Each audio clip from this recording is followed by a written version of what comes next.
And we're back. Hello, everybody. Welcome back to the Think Bunker. Today we'll be taking a look at the Browning Automatic Rifle, the M1918, or BAR for short. Now, if you're a first-time viewer, welcome to the channel. These are the kind of videos we like to make where we talk about history, but we also do like to recreate history when we have the time to, and those kind of videos are available on the channel. If you're a returning viewer, welcome back. It takes a level of, I wouldn't say stupidity, but some kind of mental deficiency. A mental deficiency that we love to see when you come back and watch our channel. However, with that out of the way, let's go ahead and get into it. So the story of the BAR and why it existed is because of the M1915 show shot, which, if you don't know or don't have a lot of information on, it's not a very popular weapon. Even the people who know about it have a sort of negative view on it, which I would say is more attributable to the American conversion to the show shot.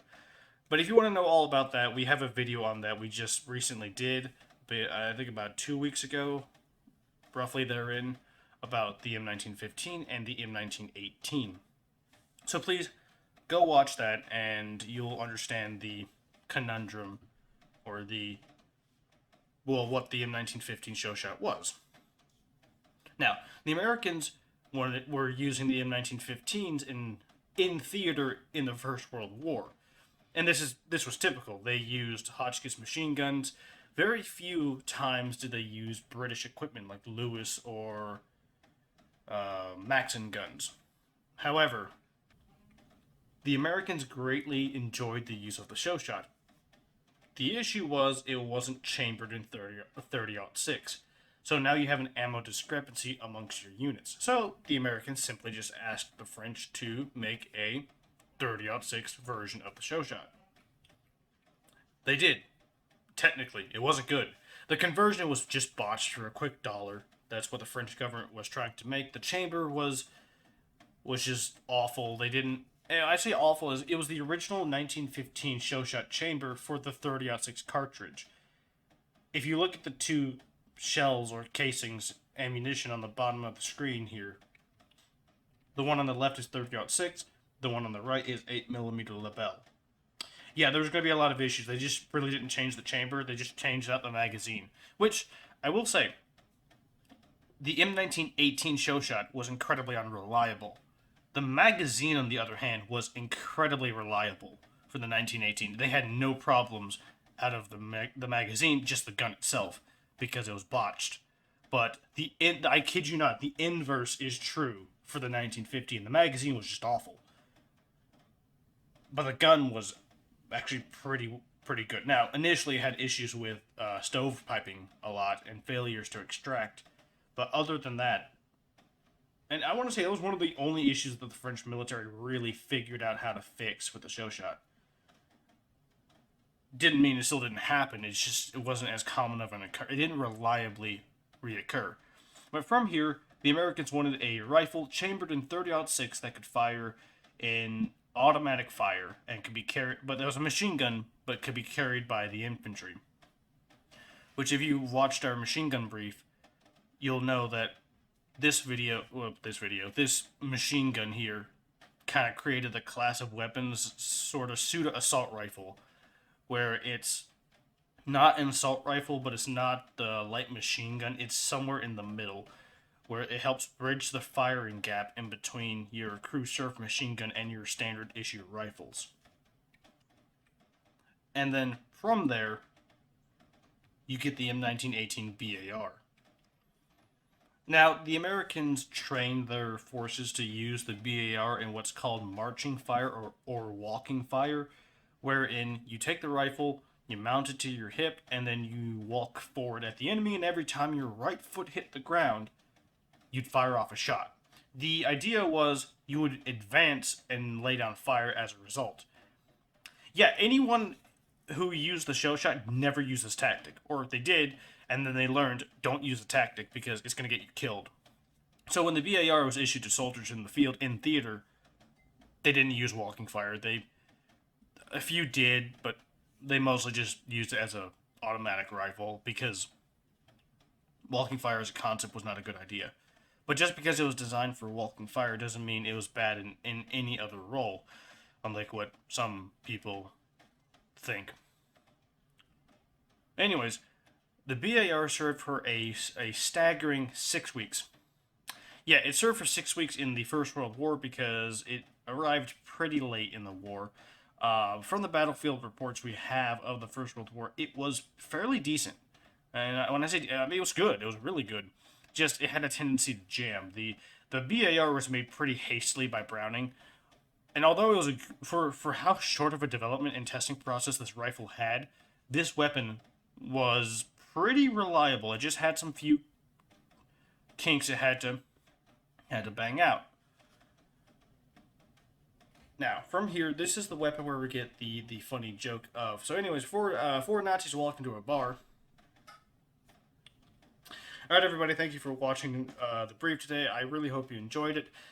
So, going back to the BAR, it was. I want to say this thing was put together in a couple months and tested and adopted.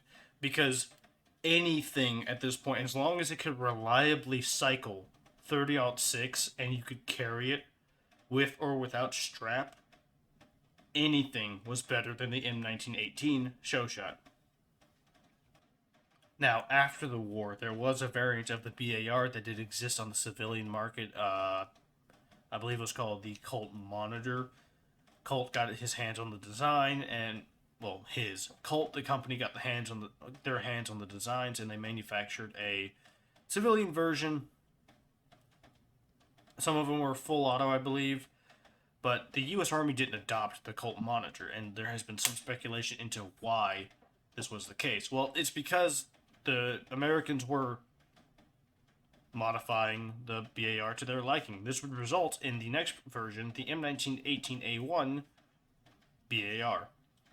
It's the same with some overall improvements. The improvements really came down to just efficiency and its reliability, just cleaning up some of the issues with its ability to cycle that were brought up in the First World War, as well as improving the sight picture on the weapon. That was a bit poor as well in comparison to the show shot. 20 round magazine, firing 30-06, which I believe is 7.62 by. Hold on. Here it is. 7.62 by 63. Yeah. Anyways, it's a quite beefy round. But to be fair, most of the U.S. military at the time was using this round. The BAR, obviously, the M1 Garand, and the M1919 were all the weapons that were. 30-06 was also used in the M1903 Springfield rifle. So 30-06 was a fairly popular cartridge. What's funny about the BAR is it struck me that I'm surprised it didn't recognize it sooner. This is a gas piston operated weapon. If you look at any of the images here on screen, that you can see the BAR clearly, that tube underneath the barrel is a gas system. It's the gas is I just didn't catch that. It's the gas system for the BAR. I just found that interesting. During this time, 3 things were being tried by the troops, by the Ordinance Department, were testing out some additions to the BAR. They would be as follows: the Bipod, or a Bipod, a carry handle, and a new type strap. A lot of troops that had the BAR previously just didn't swap out their strap because a strap is a strap. But overall, the strap was really well liked. The adoption rate for the strap is a 40%, but the thing is, that's talking about a specific strap, a newer type strap. American infantry who carried the BAR previous to this optional upgrade, they just kept using their old strap. Newer soldiers, when they were coming into the field, they would use the newer strap. Either way, troops loved a strap for this thing. The carry handle was less so adopted by troops in the field because they felt it wasn't necessary, and also the carry handle would get in the way of the sight picture. However, I will note that the Bipod was also very much heavily disliked but those who adopted a bipod oftentimes did adopt a carry handle along with it for as reasons you could guess. The BAR in the U.S. military at this time during World War II, this was the primary version of the BAR at this time. You'll hear the BAR referred to as America's light machine gun, and America's heavy machine gun is the 1919, which they get that because the classification of the 1918 is, well, a light machine gun, because the term assault rifle or SAW, squad automatic weapon, did not exist, because this categorically, the way it functions, is it. This is a squad automatic weapon. That's the purpose of this weapon. So a 20-round box mag for a lighter machine gun that you would use in combination with your light machine gun, the 1919, which real quick side note, the 1919 has been talked about in, if you're going to use it offensively, you have to disassemble the tripod, and then take the machine gun off of it, move the machine gun with the ammo separate, and then set it all back up in order to fire it. But the tripod that was used by American infantry offensively was similar in size to a bipod with an extra leg. It wasn't heavy hardly at all in comparison to the emplacement tripod which did exist. In fact, you'll see this weapon compared to weapons such as the Type 11 machine gun, the DP-28 or the 22, I can't remember exactly which one it was, and comparatively in the same role they'll compare this to the Bren gun, which the Bren gun, they'll cite the reason for this thing being so bad of a weapon, and that's the current take, that this weapon is a very bad weapon because it's not good enough to be a machine gun. But that's the point. This is not meant to be a machine gun. This is meant to be a weapon. Okay, in a way it is supposed to be a machine gun, but in comparison to other weapons, first off, a lot of countries didn't have a weapon like this. They had their machine guns that they can bring offensively, and then they also, that was about it, really, actually.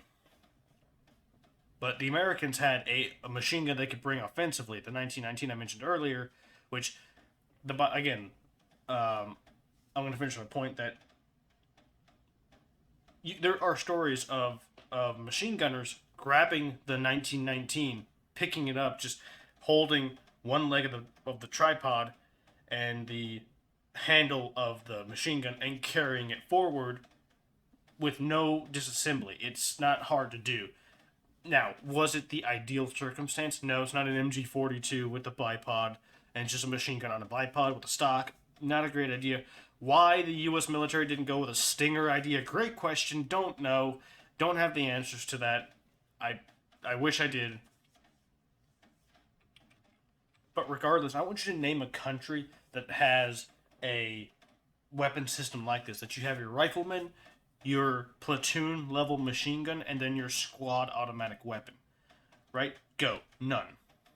The Americans were the first to adopt a weapon like this. Now, in the First World War, they used it in machine gun teams, as in you had teams of BARs on the front line that would spread out.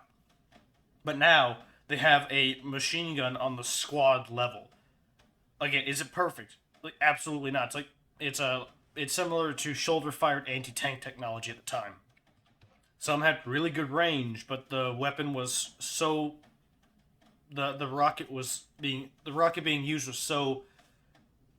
I wouldn't say powerful that it would almost kill the guy operating it. Some had pretty good range, but the after penetration wasn't all that great. Some people had no range at all, and the round had okay damage after effect.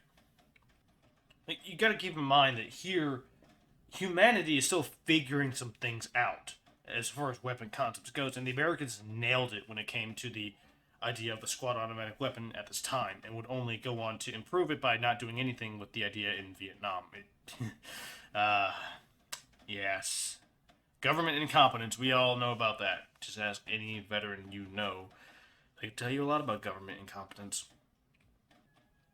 The BAR was an excellent weapon, and as a result, it would spawn the idea of the squad automatic weapon. So, with this in mind, going back to the modifications real quick, the bipod, the carry handle, strap, so on. What did the Ordnance Department do with all this information, all the feedback they were getting from the field? Literally nothing. In fact, they made it a lot worse. Thank you for nothing, the Ordnance Department. Oh my word, if I could have a penny for every time the Ordnance Department would take a fantastic idea and either shelve it for no apparent reason or just say, screw you in the field, this is my idea. This is it. This is the Ordnance Department. I would be a rich man if that was the case. As we've discussed before, the BAR was classified as a light machine gun. So, the Ordnance Department, in their infinite wisdom, comprised of people who weren't there, said, in their ivory office, sitting across the ocean back in the United States, looking through binoculars and said, this thing's a light machine gun, but it's not built like a light machine gun. Let's go ahead and do that. And everyone in the field, Army Ground Forces, the people using it, said, no, it's perfect how it is. Don't mess with it. They messed with it. And they did not cook because they did not turn the stove on. The bipod was added permanently, by the way, fixed to the weapon. And it was even heavier than the previous model. You had guys going to the mechanic shop, or just taking hacksaws and cutting this thing apart to get the bipod off. The carry handle, same thing. Though, as mentioned previously, the strap was pretty well liked. But this is not the only time Ordnance Department does stuff like this. My word.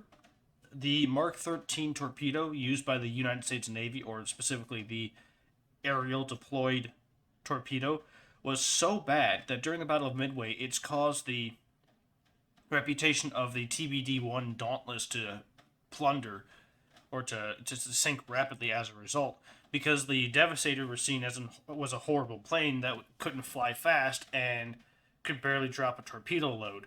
But that was because the Mark 13 torpedo was so bad and had not been tested. The Mark 13 torpedo, I'm not even joking with you. The Bureau of Ordnance for the Navy looked at the Mark 13 torpedo, said, what's the plane's minimum, what's the plane's stall speed? That's it? Okay, we're making the torpedo able to be launched just above that speed, or just under that speed. Yeah, just above that speed. It was awful. You had to fly at point-blank range above the water and then drop it at near stall speed while you're being shot at. Who thought this was a good idea? Another thing was these torpedoes also went off course, and when they even impact, a lot of times they were just straight up duds. They wouldn't detonate, and sometimes they would halfway detonate. They would partially detonate. How do you mess that up? When the torpedo actually detonates, you have a greater than zero possibility of when it actually detonates, it halfway detonates. How do you mess that up? Well, I'll tell you how. Government incompetence. Just again, ask any veteran you know if they have stories of government incompetence. Oh, they'll tell you. They will tell you. You could write a book on it. That's actually not a bad idea. Hold on. The same thing goes for the Mark 14 torpedo used by the U.S. Navy, or specifically by the ships. If you want to know more about that, watch the video by the Fat Electrician about red ramage. And there he talks about the Mark 14 torpedo. Exact same thing. At one point, red ramage fired 12 torpedoes. All of them were misses for naval equivalency, point blank range. And the Ordnance Department response was, oh, you just can't hit your shots. You're inaccurate. The torpedoes aren't the issue. Yeah. The Bureau of Ordnance, everybody. Love these guys. The Ordnance Department in the U.S. military acts, I'm not going to say they're saboteurs, but every decision they make is a dang near hindrance to the war effort. Another thing was the Mark 53 anti-air proximity fuse, where essentially it was a anti-air round for the Bofors 40 millimeter that had a miniature Doppler radar, and when it flew a certain distance from the anti-air emplacement, it would begin to send out a signal. If an object sent, if the signal went out and bounced off an object and get close enough to where the signal would, I think it's a certain frequency on that, or a certain, I believe it's a certain rate of, I'm trying to think of the word here, like reception or reflection of the signal. Yeah, I think that's a good word. They send out a signal, bounce off an object, and then come back to the radar system inside the round. The round would detonate in proximity to an aircraft, so it's a proximity detonating fuse. This is awesome, right? Obviously, this needs to be installed on all the ships, or this round needs to be put into service. The Ordnance Department disagreed heavily and said it needs to have a 100% reliability rate. Okay, you know what has a 100% reliability rate? Literally nothing. Another thing was radar itself. Radar itself was supposed to be installed on every single U.S. fast battleship. I believe the North Carolina class, and then eventually the Iowa class battleship was supposed to have radar. Just radar on it, but it wasn't. Why? Because the Ordnance Department said, well, is it really that effective? Yes, it was. It absolutely was. Battleships are great at range. And you're actively trying to keep the device that can sense range away from the naval ships. Yeah, great idea, by the way. For those two, just... Oh, anti-air guns, too. There was a lot of space on these battleships, and Admiral Ching Li would... I was about to say Red Ramage, but Admiral Ching Li would just order all these components, and anytime a U.S. ship... Not even just battleships at this point, just anytime a U.S. ship would pull into Pearl, he'd just have a team of guys run on, install anti-air in place. With like, bing bong, guess what jack wagon, here's all this anti-air. So why do we need all this anti-air? You figure it out, you use it. You need it to be used against planes, which turned out to be a good thing, because what was the future of naval combat at this point? Aircraft. There was I think the South Dakota class, there was supposed to be more ships built off the South Dakota class, and Ching Li cut the funding for that and then reallocated it to aircraft carriers, which after Midway, which turned out to be a good thing, he turned out to be correct, because after Midway, they had, I believe, the U.S. had 2 carriers left until about 6 or so months later, I want to say, did the 6 or so carriers that Ching Li had reallocated those funds for eventually left port, and now the U.S. outnumbered Japanese carriers.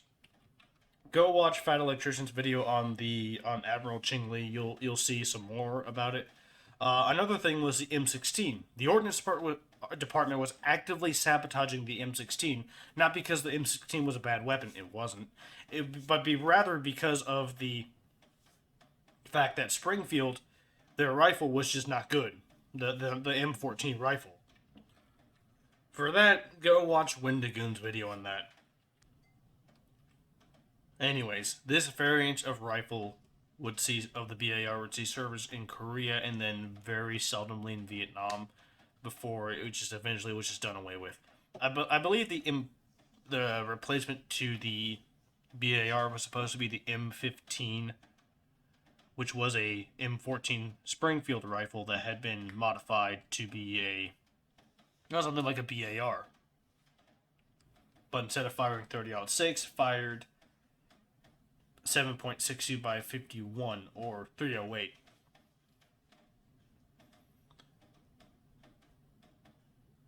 And also not be as heavy as the BAR. That project fell through, and the M60 was the primary machine gun used by the U.S. military. There was no squad automatic weapon until the M249 later on. I think the Marine Corps is getting basically an M4 with an extended magazine at this point, sort of like a Western version to the RPK, or was it the RPD? I think it's the RPD, where it's just an AK with a longer barrel and a bigger magazine and a bipod. So, what's the lesson from this?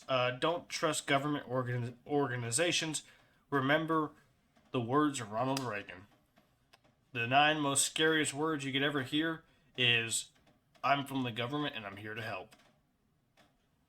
Also, proportions. Operation Praying Mantis. Anyways, that'll about do it. Enough rambling out of me. Thank you for watching the video. I'm very happy that you guys are here at this point watching the content we like to upload. If you want to see specific videos on specific other pieces of military equipment, go ahead and leave a comment down below talking about that, and we'll try to move that up in the schedule. Because really, we don't have an exact schedule of what we're going to talk about, and if you want to get your idea pushed forward, how about you drop us a comment? We'll appreciate it. But with that in mind, I hope you enjoyed the video. I sincerely do. Now, get back to work.